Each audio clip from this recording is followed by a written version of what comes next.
បាទនិយាយសួរពុកម៉ែបងប្អូនទាំងគ្នាបាទថ្មីនេះមានគេប្រាប់ថាថ្ងៃហ្នឹងគឺ TikTok ស្រុកខ្មែរគឺអាចរកលុយបានបាទអញ្ចឹង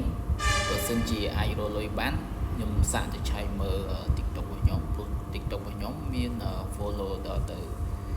12k ជាងហើយចង់ដឹងថាវារកលុយបានអត់បាទអញ្ចឹងយើងចូលទៅតាមដានទាំងគ្នាអូខេបងប្អូនឥឡូវយើងសាកចូលទៅឆែកមើលឥឡូវខ្ញុំចូលទៅកាន់ TikTok របស់ខ្ញុំបាទឥឡូវវាមានអាប់ដេតនេះកន្លែងនេះ balance នេះពីមុនគឺវាអត់មានទេរបស់ខ្ញុំហើយឥឡូវខ្ញុំសាកចូលទៅ balance ហ្នឹងមើល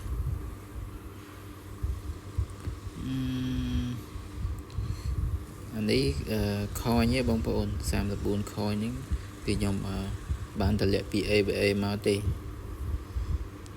ហើយដូចជាអត់តន់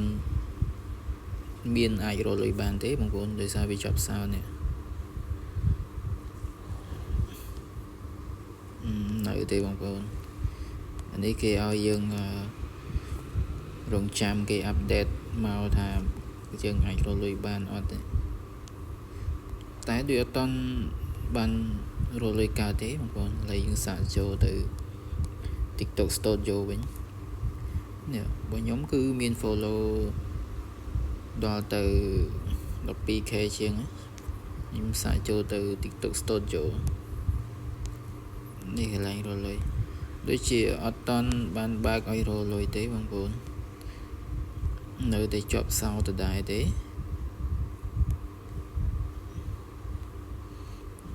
ចាំមើល TikTok update តិចទៀតសិនបងប្អូនខ្ញុំគ្រប់កោកាអស់ហើយប៉ុន្តែអត់តន់បានរកលុយកាត់ទេ